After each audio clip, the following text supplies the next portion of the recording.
Hello friends, welcome back to my channel at the rate Biomate. आज की हमारी video का टाइटल रहने वाला है, अगेन फोटोसिंथेसिस सीरीज रिएक्शन चल रही हैं, तो आज की वीडियो का टाइटल रहेगा लाइट रिएक्शन। ओके, पहले देख लेते हैं लाइट रिएक्शन के कंपोनेंट क्या होते हैं, फिर उसके बाद बात करेंगे लाइट रिएक्शन के टाइप क्या होते हैं। ठीक है, so before starting the video do not forget to like, share and subscribe my channel. Okay, so it's ठीक है। तो लाइट रिएक्शन होता क्या है पहले वो पढ़ लेते हैं, फिर एक डायग्राम दिख रहा है आपको बड़ा सारा, उसको हम एक्सप्लेन करेंगे, और उसके ऊपर एक टाइटल दिख रहा है जिसको मैं अलग से एक्सप्लेन करूंगी ऐसा क्यों लिखा है। देखिए लाइट रिएक्शन क्या है, right. So it is a photochemical process. Okay, a photochemical process in which light energy is conserved. Light energy is conserved in the form of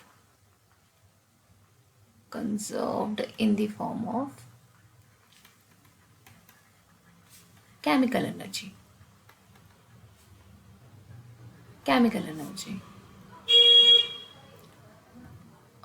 अब एक नई शीट में मैं आपको एक बार समझा देती हूँ कि लाइट रिएक्शन क्या होती है। Just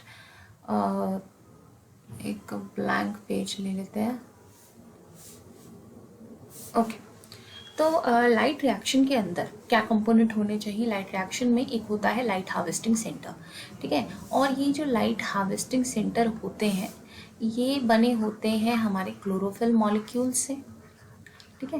where as light harvesting centre, light reaction जो होती है वो आपकी होती है, लाइट रिएक्शन जो होती है वो होती है लाइट डिपेंडेंट रिएक्शन, जहाँ पर लाइट एनर्जी को स्टोर कर लिया जाता है। तो हम क्या फोटोसिंथेसिस में क्या लिखते हैं कि CO2 प्लस में H2O मिल के बनाता है C6H12O6, प्लस में थोड़ा सा पानी निकलता है, प्लस में थोड़ा सा ऑक्सीजन भी निकलता है, ठीक है। पानी बहुत कम मॉइस्चर निकलता है डेफिनेटली ट्रांसपिरेशन के जरिए, मतलब बहुत कम।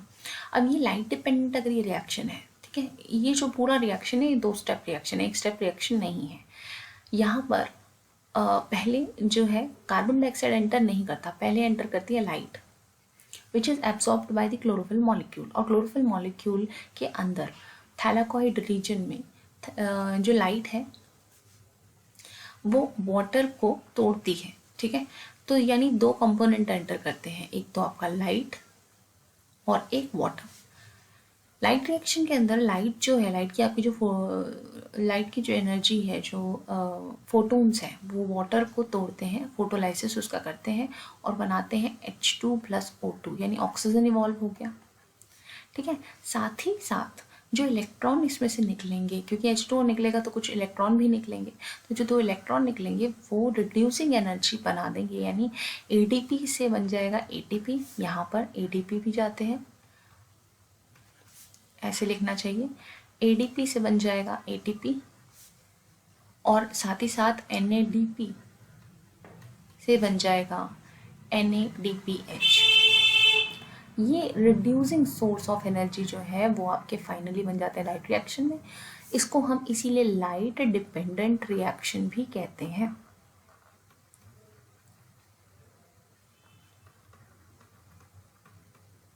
Where photo energy, light energy is converted into chemical energy, ठीक है। ये है आपकी केमिकल एनर्जी, और वो chemical energy light independent phase में यानी स्ट्रोमा के अंदर जो आपका सॉलिड फेस होता है क्लोरोफिल मॉलिक्यूल का, उसके अंदर कार्बन डाइऑक्साइड को रिड्यूस कर देगी, जो कि हमारा सेकंड पार्ट है रिएक्शन का, ठीक है। तो हम पहला पार्ट आज करने वाले हैं। लाइट डिपेंडेंट रिएक्शन यानी लाइट रिएक्शन जो है वो 2 तरह की होती है, एक तो होती है साइक्लिक, एक होती है नॉन साइक्लिक। जो साइक्लिक रिएक्शन होती है वो ज़्यादातर होती है बैक्टीरिया में, और उसमें एक ही फोटो सिस्टम होता है। और जो नॉन साइक्लिक, और उसमें सिर्फ ATP बनता है और ऑक्सीजन इवॉल्व होती है कभी कभी, और कभी कभी नहीं भी होती, ठीक है। ज़रूरी नहीं है, कभी कभी होती है कभी कभी नहीं होती। नॉन साइक्लिक के अंदर जो है दोनों फोटो सिस्टम होते हैं, PS1 PS2, और ये हमारी होती है नॉन साइक्लिक रिएक्शन, जिसमें जो कि होती है प्लांट्स में, एल्गी में, और इसमें ATP बनता है, ऑक्सीजन भी निकलता है और NADPH भी बनता है। ये फर्क है, ठीक है। इस वाली रिएक्शन को हम जेड स्कीम भी कहते हैं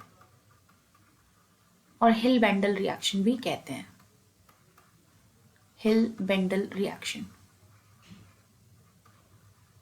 ठीक है। तो एक छोटा सा मैंने जस्ट आपको दे दिया कि लाइट डिपेंडेंट रिएक्शन आपकी दो तरह की कौन कौन सी है जो हमें पढ़नी है, cyclic and non cyclic reaction. अभी मैं एक बार आपको ये बताना चाह रही हूँ कि ये लाइट रिएक्शन में कॉमन चीज़ क्या है, that is LHC, light harvesting centres, यानी जो लाइट है उसका इस्तेमाल करना। सो जब light energy in the form of Qantas, in the form of photons पड़ती है, ठीक है, ये पढ़ रही है, तो कुछ क्लोरोफिल मॉलिक्यूल, लगभग 300 chlorophyll molecule light harvesting centre बनाते हैं, ठीक है। इस क्लोरोफिल 100 में से 230 होते हैं क्लोरोफिल A एंड B और 70 होते हैं कैरोटीन और ज़ेंथोफिल।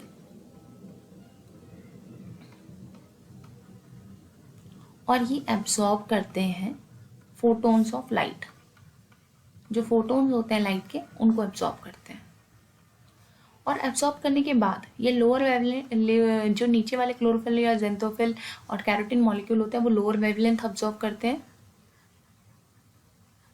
और इसको ये हायर वेवलेंथ में कन्वर्ट करते जाते हैं, हायर वेवलेंथ में कन्वर्ट करते जाते हैं और उसके बाद फाइनली पहुंचा देते हैं रिस्पेक्टिव लाइट हार्वेस्टिंग सेंटर्स पे।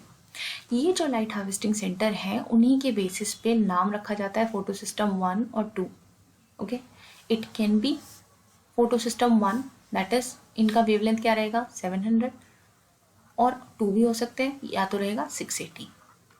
जब ये लाइट को एब्जॉर्ब कर लेंगे तो यहाँ पर जो इनमें पानी प्रेजेंट होगा उसके एरिया में, उसको वो लाइसिस कर देंगे और पानी टूटने से क्या बनेगा,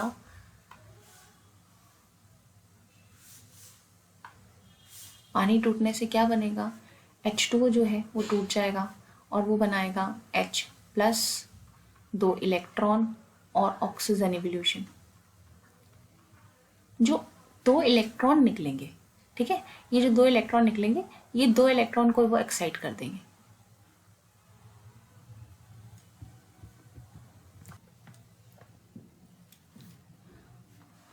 सिंस यहाँ पर बहुत हाई एनर्जी ऑलरेडी प्रेजेंट थी फोटोन्स के जरिए जो यहाँ पर आई थी, ये light harvesting centre light energy का इस्तेमाल करके इन 2 इलेक्ट्रॉन को एक्साइट कर देंगे। अच्छा, अब ये 2 इलेक्ट्रॉन को एक्साइट करने का मतलब क्या है, इस खिचड़ी से थोड़ा सा नीचे चलते हैं ताकि आपको थोड़ा सा और समझा पाऊँ। ये 2 इलेक्ट्रॉन एक्साइट करने का क्या मतलब है, यहाँ पर इंसर्ट पेज कर लेते हैं, ओके। देखिए, एक्साइट का मतलब क्या है, जो कोई भी एटम होता है ना, उस एटम में बाहरी क्षेत्र में जो एटम होता है ना, अंदर की तरफ उस एटम में क्या होता है, न्यूक्लियस होता है, और यहाँ पर बाहर की तरफ उसके सेंटर में प्रोटॉन और न्यूट्रॉन होता है, और यहाँ पर क्या होते हैं, उसके आपके अलग अलग शेल होती हैं और इलेक्ट्रॉन्स होते हैं। बाहर की शेल में होते हैं वैलेंस इलेक्ट्रॉन, ठीक है। ये जो वैलेंस इलेक्ट्रॉन होते हैं, ये न्यूक्लियस से जितना दूर रहेंगे उतना ही ज़्यादा इनको आयनाइज करके बाहर निकलना आसान होगा। अब जब इस पर लाइट एनर्जी पड़ेगी तो इस लाइट एनर्जी से ये इलेक्ट्रॉन्स जो है वो बाहर आएंगे, ठीक है। अगर ये न्यूक्लियस से दूर होते हैं, वैलेंस इलेक्ट्रॉन तो है ही, अगर न्यूक्लियस से दूर है तो इजीली आयनाइज हो जाएगा ये एटम और ये बाहर की तरफ आएंगे। तो जो H2O ने 2 इलेक्ट्रॉन दिए थे, ठीक है, वो वैलेंस इलेक्ट्रॉन थे, और वो वैलेंस इलेक्ट्रॉन जो है वो एक हाई एनर्जी मॉलिक्यूल पे चले गए, क्लोरोफिल ए पे, जिसके पास अभी वेवलेंथ ऑफ एनर्जी कितनी है, 700 नैनोमीटर और 680 नैनोमीटर ऑफ एनर्जी है। और ये एनर्जी जो है वो इस मॉलिक्यूल में से उन इलेक्ट्रॉन्स को बाहर निकालने के लिए काफ़ी है। अब इलेक्ट्रॉन जो है वो बाहर निकलेंगे और उछलेंगे क्योंकि उसके पास बहुत ज़्यादा एनर्जी है।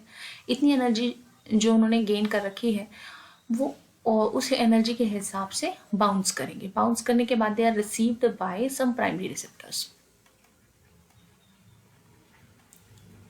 ठीक है। अब ये प्राइमरी रिसेप्टर्स रिस्पेक्टिवली कुछ भी हो सकते हैं। अगर ये फोटो सिस्टम 1 है, ठीक है, तो ये फोटो सिस्टम 1 हो सकता है, photo system 2, light harvesting centre आपके दोनों में से कोई भी हो सकते हैं।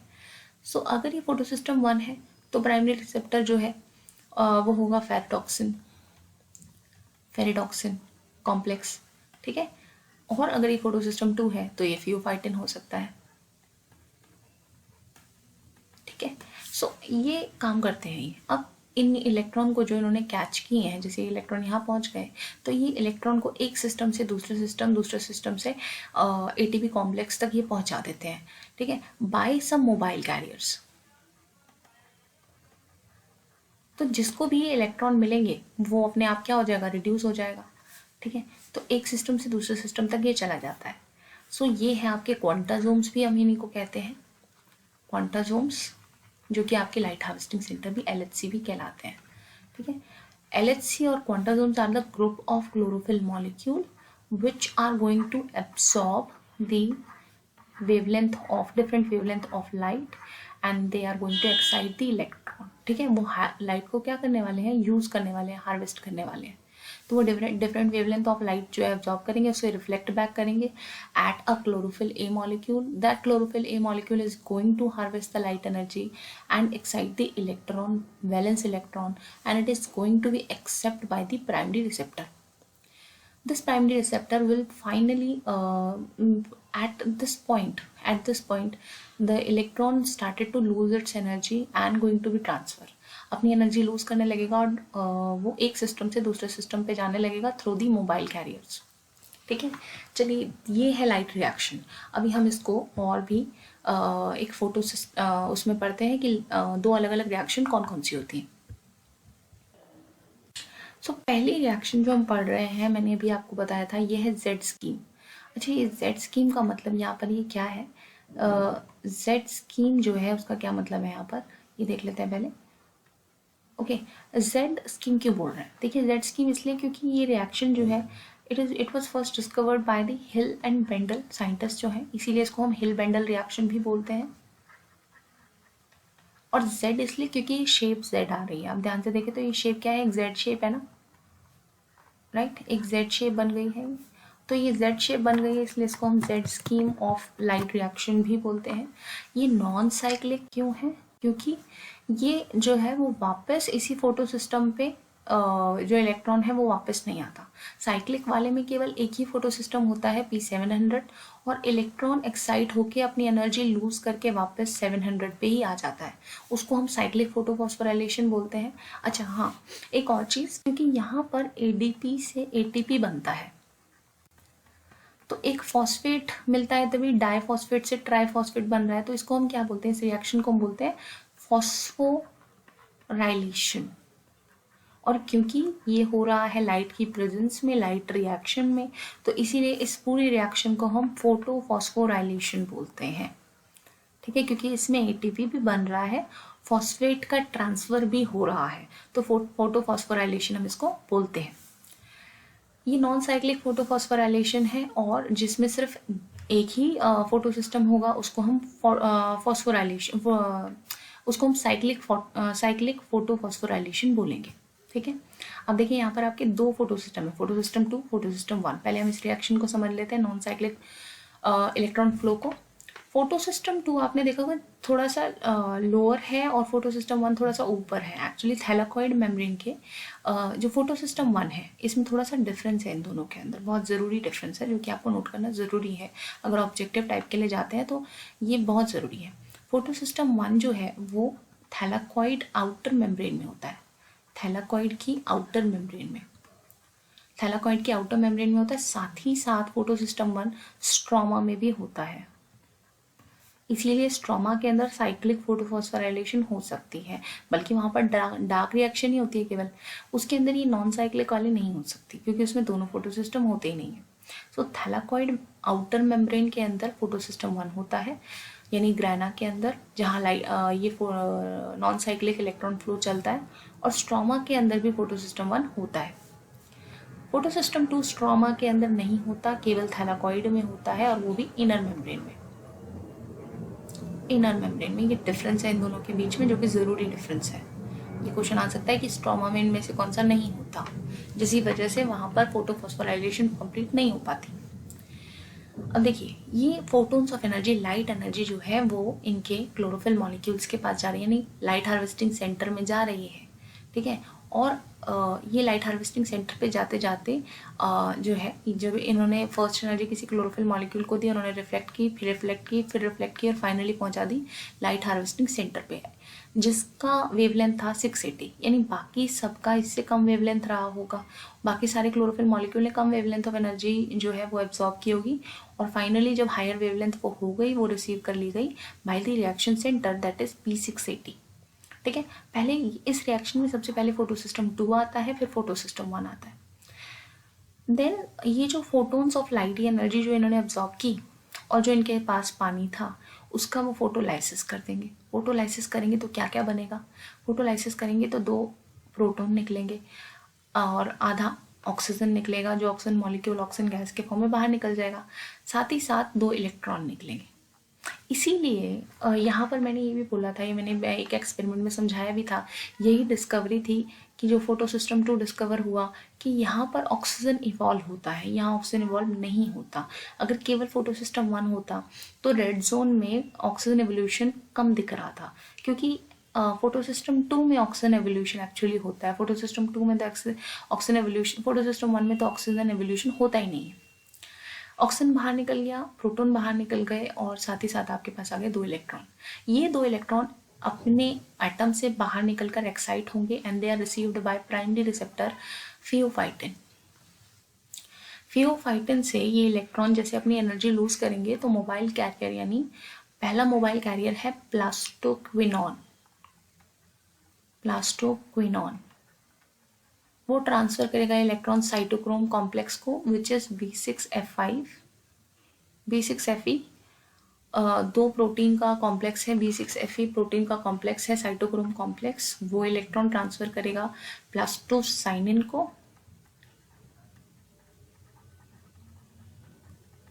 प्लास्टोक्विनोन और प्लास्टोसाइनिन दोनों के दोनों मोबाइल कैरियर हैं, यानी वो मेम्ब्रेन बाउंड, प्लास्टोक्विनोन तो मेम्ब्रेन बाउंड नहीं है, प्लास्टोसाइनिन थैलेकोइड मेम्ब्रेन के अंदर होता है बट लूजली बाउंड होता है। और प्लास्टोसाइनिन जो है वो कॉपर कंपाउंड कंटेन करता है, जो कॉपर इलेक्ट्रॉन देने के बाद रिड्यूस हो जाते हैं, Cu2+ से Cu+ कन्वर्ट हो जाते हैं, और फाइनली वो इलेक्ट्रॉन किसको दे देता है? दूसरे फोटो सिस्टम को, फोटो सिस्टम 2 को, फोटो सिस्टम 1 को, सॉरी, फोटो सिस्टम 2 से फोटो सिस्टम 1 को, P700।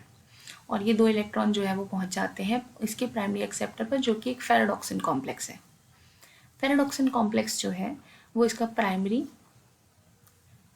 फेराडॉक्सिन जो है वो इसका प्राइमरी एक्सेप्टर है, FD। ठीक है, वो क्या है? प्राइमरी एक्सेप्टर ऑफ इलेक्ट्रॉन है, जो कि लिंक्ड है with the NADP plus reductase. NADP यानी, अच्छा NADP क्या है? NADP आपकी एक रिड्यूसिंग एनर्जी है, nicotine amide adenine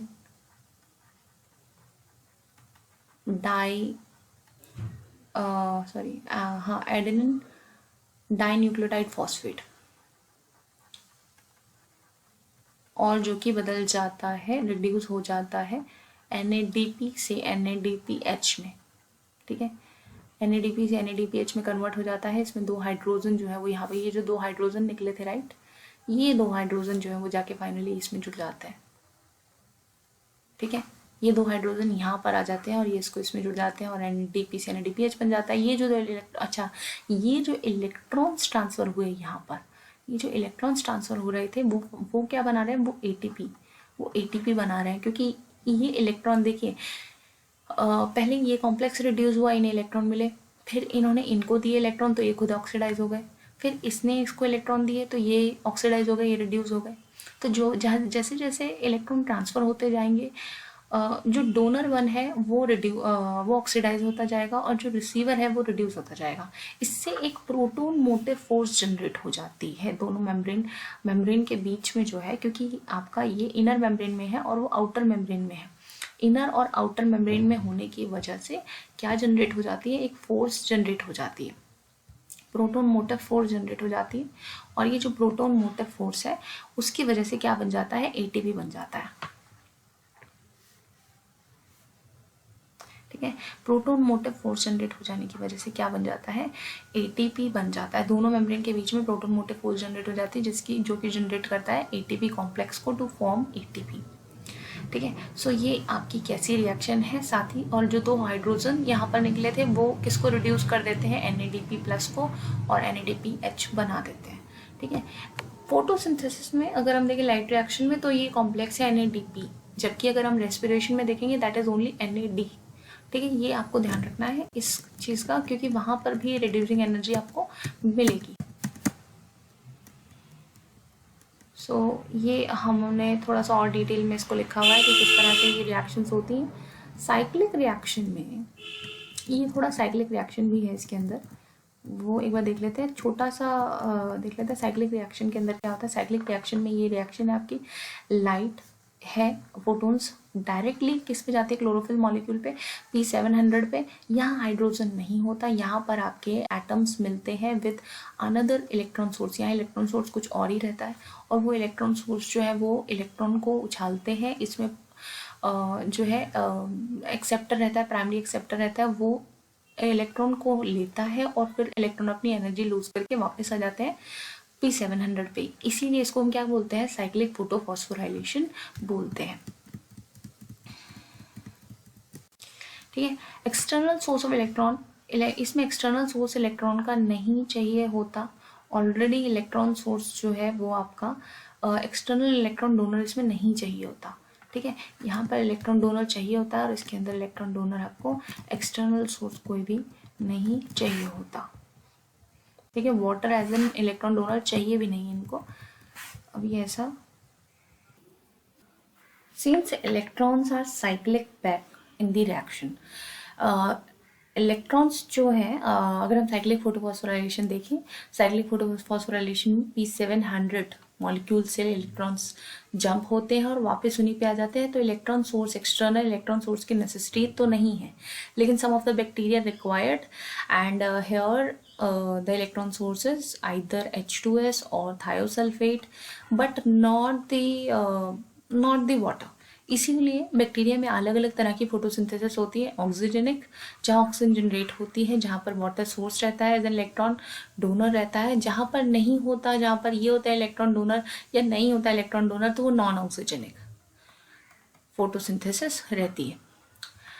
cyclic photophosphorylation कब होती है, जहाँ पर क्योंकि इसमें एनर्जी के फॉर्म में केवल ATP, ओनली ATP जनरेट होता है, ना तो ऑक्सीजन जनरेट होती है, ना NADPH जनरेट होता है, केवल ATP जनरेट होता है। तो ये कहाँ हो सकती है, जिसके अंदर फोटोसिस्टम 2 ना हो। ठीक है, फोटोसिस्टम 2 नहीं हो, और वो कहाँ नहीं होता, स्ट्रोमा में नहीं होता। स्ट्रोमा में अगर फोटोफॉस्फोराइलेशन हो रही है तो फोटोसिस्टम 2 तो नहीं होता है, तो उनके अंदर ऐसा होगा। जिनके अंदर थैलाकॉइड्स होंगे, थैलाकॉइड इन मेम्ब्रेन होगी, तो वहाँ पे तो फोटोसिस्टम 2 तो है ही, 1 भी है, और इसलिए नॉन साइक्लिक फोटोफॉस्फोराइलेशन हो जाती है, जहाँ पर ATP भी प्रोड्यूस होता है, NADPH भी प्रोड्यूस होता है, साथ ही साथ ऑक्सीजन भी इवॉल्व होती है। ठीक है, और साइक्लिक फोटोफॉस्फोराइलेशन होती है बैक्टीरियाज में, जिनके पास फोटोसिस्टम 2 नहीं होता। ठीक है, या तो स्ट्रोमा में होगा या फिर फोटोसिस्टम 2 में होगा, नहीं, या तो स्ट्रोमा में होगा या फिर बैक्टीरिया में होगा जिनमें फोटोसिस्टम 2 नहीं होता, वहाँ साइक्लिक फोटोफॉस्फोराइलेशन होता है। एक और कारण है, अगर लाइट जो है, ठीक है, उसकी अगर लाइट वेवलेंथ अगर पड़ रही है लाइट हार्वेस्टिंग सेंटर पे, उनकी लाइट जो पड़ रही है उसकी वेवलेंथ जो है वो 680 नैनोमीटर से ज़्यादा है, तो भी साइक्लिक फोटोफॉस्फोराइलेशन होगा, नॉन साइक्लिक नहीं होगा, क्योंकि फोटोसिस्टम 2 जो है वो 680 ही एब्सॉर्ब कर सकता है, उससे ज़्यादा लाइट हार्वेस्ट नहीं कर सकता। ठीक है, तो इसलिए नॉन साइक्लिक फोटोफॉस्फोराइलेशन ना हो के वहाँ पर साइक्लिक फोटोफॉस्फोराइलेशन होता है, केवल 700 नैनोमीटर वाला फोटो सिस्टम ही एब्सॉर्ब उसको कर सकता है। So these are the type of photophosphorylation और light reaction, light dependent reaction. हम अगले उसमें पढ़ेंगे कि ATP किस तरह से फॉर्म करते हैं। ठीक है, ज़्यादा बड़ी वीडियो बन गई है, इसलिए इसको यहीं पे छोड़ते हैं। ATP फॉर्मेशन हम अगले उसमें देखेंगे, और उसके बाद देखेंगे लाइट इंडिपेंडेंट रिएक्शन। चलिए, आज की वीडियो को इतना ही रखते हैं।